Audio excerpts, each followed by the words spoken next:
오늘은 알베르 까미가 쓴 페스트에 대한 감상평을 올려보겠습니다. 프랑스의 대작가 까미는 저 유명한 이방인을 쓴 작가이기도 한데요. 1957년 그 작품으로 노벨 문학상을 탔었죠. 그의 출생지는 알제리이지만 당시에 알제리는 프랑스 영토에 속했고, 까면은 프랑스 지식인들과의 교류로 뼛속까지 프랑스 사람이었다고 알려져 있는데요.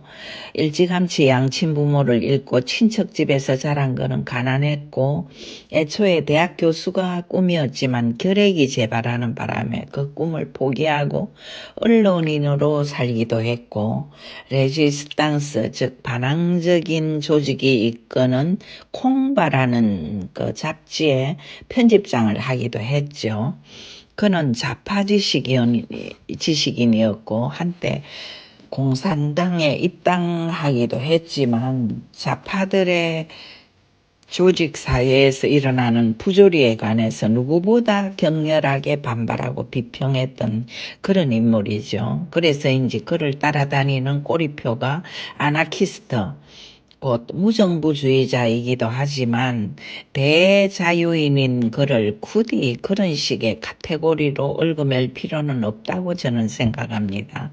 지금 제가 소개하는 페스트는 1947년에 발표되어 대단한 호평을 받은 작품인데요. 요즘 우리 사회가 겪고 있는 코로나랑 너무도 닮은 데가 많고, 돌아가는 현상 역시 데자뷰처럼 느껴져서 흥미로웠습니다. 줄거리는 이렇습니다. 알제리 오랑시에서 의사로 근무하고 있는 베르나르 리웨는 4월 16일 아침 진찰실에서 나오다가 청계 한복판에 죽어있는 쥐 한 마리를 보게 됩니다. 즉각 쥐를 치운 거는 수희한테 그 얘기를 하죠. 수희 미셀 씨는 이 건물에는 쥐가 없고 누가 밖에서 장난으로 가져온 걸 거라며 펄펄 뛰지요. 그날 저녁에 같은 건물에 있는 자기 집에 들어가다가 복도 한쪽에서 찍찍 소리를 내며 매물 돌다가 입에서 피를 쏟으며 쓰러지는 쥐를 위에는 또 보게 됩니다. 결핵을 앓는 아내는 산속에 있는 요양소로 내일 가기 위해 준비 중인데요. 그런 아내와의 이별을 생각하며 피를 토하는 쥐를 보자 그는 영 착잡하기만 합니다. 다음날 리웨는 다시 병원의 진찰실을 가는데요. 수희 미셀 씨가 흥분해서 떠드는 모습을 보게 되는 거죠. 짓궂은 장난꾼들이 죽은 쥐 3마리를 복도의 한가운데다 갖다 놓았다며 미셀 씨는 어제보다 더 펄펄 뛰고 있는 거예요. 리웨는 일단 그 지역에서 제일 가난한 사람들이 사는 변두리로 나가 해진을 시작하는데요. 거기에서도 쥐의 사체를 12마리나 봅니다. 지 소식은 거기서 끝이 아닙니다. 환자의 아내가 말합니다. 선생님 보셨나요? 이웃집에서 쥐를 3마리나 썰어냈대요. 리웨는 아내를 기차에 태워 보내기 위해 오전 회진을 마치고 곧장역으로 나갑니다. 아내를 좋은 침대차에 태워서 보내고 플랫폼으로 내려섰을 때 그 마을의 예심판사 오통 씨를 만나는데요. 저 쥐라고 그가 외칩니다. 영무원 한 명이 쥐 사체가 가득 찬 통 하나를 겨드랑이에 끼고 지나가고 있죠. 거기서 리웨는 잘 아는 신문사 기자인 랑베르를 만나 악수를 하며 지금 이 도시에는 죽은 쥐들이 많이 발견되고 있는데 기사거리가 될지 모르겠다며 농담처럼 말합니다. 랑베르는 그거 참 재미있겠는데요 하고 웃습니다. 오후 진료를 위해 병원에 다시 들린 리웨는 피로에 지친 미셀 씨를 만나죠. 그는 수척해진 모습으로 지하실에서부터 계단 다락에 이르기까지 연함은 마리의 쥐를 썰어내고 있었죠. 며느리 대신 아들을 돌보기 위해 다른 고장에서 달려온 어머니는 베르나르 지점이야 뭐 그런 일도 있지라고 말하며 의사들을 달랩니다. 그래도 리웨는 시청에다 곧바로 전화를 걸지요. 수많은 지들이 거리로 나와서 죽는 걸 알고 있느냐고 묻자 잘 알고 있다면서 자기네 청사에서만 50여 마리나 쓸어냈다고 대답을 합니다. 그리고 그들은 이 문제를 토의하기 위해 회의를 열지만 아무 대책도 서지 않는 상태가 계속됩니다. 일단 죽은 쥐들을 끌어모아 소각장에 가서 태우는 수밖에 아무 대책이 없는 거죠. 다음 날도 쥐들은 계속 죽어갔고 강장이며 한길 바닷길에까지 쥐의 사체가 인산인해를 이루는 동안 인구 20만의 이 도시의 시민들은 속수무책, 코에 피를 덕지덕지 묻히고 온몸이 퉁퉁 부어 몸에 한쪽이 썩어가는 놈들을 구경만 하고 있는 거죠. 라디오에서는 하루 동안 6,231마리의 쥐를 소각했건만 지금 이 시간에도 끝없이 나오고 있다고 방송이 나옵니다. 바로 그날 정오의 리에는 수위 미셀 씨가 팔다리를 휘청거리며 다 죽어가는 모습으로 오고 있는 걸 봅니다. 그의 곁에는 리웨도 잘 아는 파널러 신부가 노인을 부축하면서 오고 있었는데요. 미셀은 말합니다. 목과 겨드랑이 사타구니에 종기가 났는데 견딜 수 없는 통증이 오고 있다고요. 리웨가 만져보니 목 미치고 어디고 나무마디 같은 딱딱한 것이 만져지며 열이 나고 있는 거죠. 오후 늦게 리웨는 미셀의 집을 찾아가 그를 다시 진료하는데요. 이미 열이 40도 이상 오르고 있는데다 목과 팔다리가 부어올라 숨결까지 가빠지고 있습니다. 그러다가 몇 시간 후 미셀 씨는 죽고 맙니다. 리웨의 망년자실은 거기서 끝이 아닙니다. 길거리에서 만난 지인 장타룬 캉이라는 친구가 갑자기 죽었다고 전합니다. 언제라고 류에가 묻자 그 지소동이 난 다음이지라고 타루는 말합니다. 평화로운 항구도시 상업 중소도시의 면모를 갖춘 오랑시는 그때부터 죽음과 같은 악몽으로 뒤덮이기 시작합니다. 죽어나가는 건 쥐뿐이 아닙니다. 고양이도 사라지고 개까지 점점 사라졌으며 사람들은 그런 동물들이 어디에선가 나타나면 몽둥이로 때려 죽이기까지 합니다. 병의 증상은 두통으로 시작이 되고 열이 풀풀 나며 겨드랑이니 목덜미니 사타구니에 종기가 나면서 엄청난 통증에 시달리다가 마침내 피를 쏟으며 죽어가고 죽은 몸에선 썩은 내가 진동하는 패스트, 온몸이 시커멓게 변한다고 해서 흑사병으로 불리는 감염병이 도시를 지배하기 시작한 것을 의사 리웨는 감지합니다. 사실 이 흑사병이란 건 1300년대에 유럽에서 발생해 몇 년 만에 유럽 인구를 3분의 1가량 사망시킨 무서운 병인데요. 워낙 치사율이 높은 데다 감염 속도도 빨라 한 도시를 초토화시키는 건 시간 문제인 거죠. 그러다가 이제 사라지기를 여러 차례 몇백 년이 지난 지금 이 순간까지도 여기저기서 간헐적으로 나타나 인류를 공포에 몰아넣는 병이기도 한 거죠. 도시엔 온갖 유언비어가 나돌고 그런데도 당국에선 패스트다 아니다라로 토론을 거듭하다가 마침내는 벽보를 붙이며 청결할 것, 소독을 철저히 할 것, 집에 벼룩이 있는 사람은 퇴치하고 시립병원에 출두할 것을 외치기 시작하죠. 시 차원에서 패스트가 선포되었건만 사람들은 믿지 않고 엉뚱한 말을 늘어놓기도 하고 그러죠. 시는 뒤늦게 격리병동을 만들고 환자가 생긴 집을 폐쇄시키는 등 난리 뻐꾸기죠. 그리고는 하루아침에 오랑시를 봉쇄해버립니다. 일단 시 밖으로 나간 사람은 못 들어오게 했으며 이곳에 있는 사람은 밖으로 못 나가게 하는 봉쇄 조치. 모든 게 멈추기 시작하고 사람들은 멀어지기 시작합니다. 오랑시를 향해서 항해하던 선박들은 기수를 돌려 멀어지고 시 외곽엔 요소요소 보초병이 있습니다.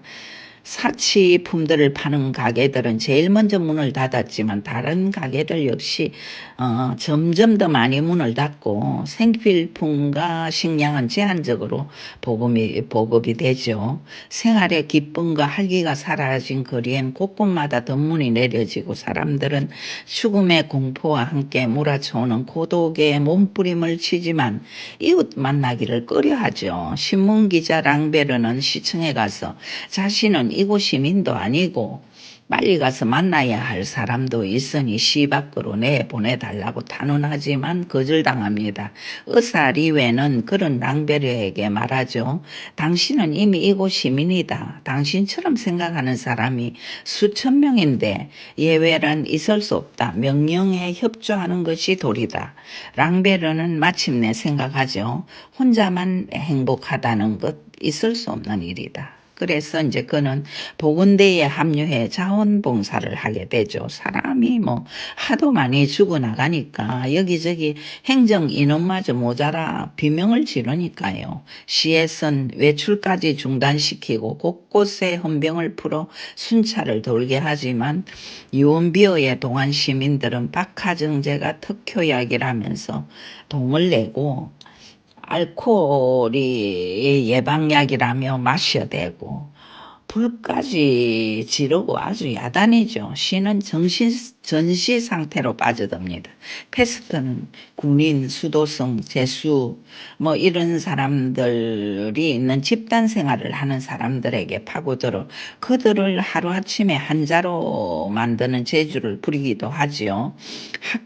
교회 할 것 없이 군인들이 에워싸고 절도범 둘을 즉석에서 총으로 사살하는 등 계엄령 상태가 되자 등하간제도 실시가 되고 밤이면 어둠이 천하를 뒤덮죠. 환자가 죽으면 처음엔 시에서 나온 자들이 땅에다 차곡차곡 묻었지만 통제불능이 되자 하장장에 데려가 마구 태워버리죠. 처음엔 가족이 먼 발치에서 보고 확인 도장을 찍었지만 나중엔 그 일마저 쉽지가 않게 되죠. 이 재난이 처음으로 역사에 나타났을 때 그것은 신에게 대적한 자들을 처부수기 위한 신의 뜻이었습니다. 오늘날 패스트가 여러분에게 개입한 것은 반성할 시기가 왔기 때문이고 올바른 사람들은 조금 더 두려워할 필요가 없습니다. 사악한 사람들이 떠는 것은 당연한 일입니다. 라고 카랑카랑한 음성으로 성당에서 외치던 파눌르 신부. 그는 그러나 그 역시 패스트에 걸려 죽고 맙니다. 예심 판사 오롱도 죽고 지인 타루도 죽습니다. 패스트는 어찌 보면 매우 공평한 바이러스인지도 모릅니다. 종교인, 정치인, 어린이, 어른, 늙은이, 건강한 젊은이 할 것 없이 무차별적인 공격으로 환자를 만들며 죽게 하니까요. 지칠 대로 지친 리웨에게 전보가 오는데요. 먼 곳에 가 있는 병든 아내가 죽었다는 소식이죠. 그는 슬퍼할 겨를도 없이 혈청을 이용한 새 치료제를 환자들에게 투여하며 절망을 견딥니다. 치료약은 곧 나올 듯 했지만 나오지 않고 오랑씨는 참혹하게 지쳐가고 사람도 지쳐갑니다. 기자 파눌루가 어느 날 리웨에게 말합니다. 당신도 역시 인류의 구원을 위해서 일하고 계시고 말고요. 리웨는 대답하죠. 인류의 구원이라니 나에게는 벅찬 말입니다. 내 관심은 인류의 건강입니다. 패스트는 모든 사람의 애정이나 우정까지 뺏고 우울증에 온 시민의 마음을 사로잡지만 그 속에서도 인류에는 한뜰기 꽃처럼 피어나고 있다고나 할까요? 아무튼 그렇게 시간이 흘러가고 많은 사람이 죽고 나서 어느 날부터인가 치료제가 조금씩 듣기 시작하면서 오랑씨는 평화를 되찾기 시작합니다. 거짓말처럼 왔던 무서운 병만은 거짓말처럼 사라져가는 거죠. 마치 불행 때문에 금방 죽을 것만 같은 고통이 어느 순간 흔적 없이 사라지는 것처럼 병마 역시 그러한가 봅니다. 리웨는 생각합니다. 패스트는 지금 잠시 수그러졌지만 결코 죽거나 사라지지 않으며 이 세상 어디에선가 잠자다가 또다시 벼룩을 통해 질을 흔들고 다시 사람을 무너뜨리는 짓을 할 거라고. 그의 생각처럼 패스터는 지구 어디에선가 수백 년 동안 살아있고 그것이 발병을 계속해 지구의 어느 한 곳을 초토화시키고 있었던 건 사실이죠. 다만 지금은 그 치료약이 나와 있기 때문에 빨리 발견해 주사를 투여하면 죽을 확률은 현저하게 낮다고 알려져 있죠.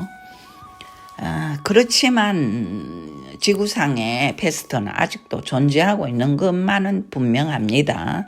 이 책은 1947년에 나와 까미는 많은 호평을 받지요. 그리고 그는 그 10년 후에 이방인으로 노벨상을 받죠. 그런데 또 그 천재성을 가진 그 작가는 3년 후에 교통사고로 사망을 하죠. 47살의 젊은 나이에. 참 많은 재능을 가진 사람인데 그렇게 죽는 거죠. 아주 젊은 나이에. 안타깝기 거지없는 일이지만 그가 좋은 소설을 많이 남기고 간 것에 우리는 위로를 받을 수밖에 없습니다. 저는 이 책을 읽으면서 역사의 데자뷰에 전율하는 심정이었습니다. 마치 미래의 세계를 들여다본 것처럼 이야기를 풀어간 작가의 그 천재성이랄까 텔레파시랄까 뭐 그런 게 놀랍기도 했고요. 지금 우리는 그 코로나에 시달리며 느닷없는 재앙에 통곡하는 심정이 되기도 하지요. 사실 가까운 사람들이 뭐 터무니없이 죽어가기도 하고 그렇지 않습니까? 마치 패스트가 그러한 것처럼 이 병 역시 오래고 긴 강태를 끝내고 힘이 빠질 날이 올 것이라고 저는 믿는 심정이기도 합니다. 치료약이 나오는 건 시간 문제일 것이고 우리는 그 병으로부터 언젠가는 자유를 얻어낼 수 있다는 희망, 어쩌면 이 참혹한 재앙이 인류를 하나 되게 하는 어떤 계기가 될 수도 있으리라는 희망, 바이러스라는 거대한 악에 맞서서 의사, 정치인, 학자, 서민 모두가 서로에게 연민을 느낄 수 있다면 얼마나 좋을까요? 까면은 이 소설 속에서 이렇게 말합니다. 그래도 인간에게는 경멸당할 것들보다도 찬양받을 것이 훨씬 더 많다라고요. 들어주셔서 감사합니다. 또 새로운 작품으로 여러분을 뵙겠습니다. 감사합니다.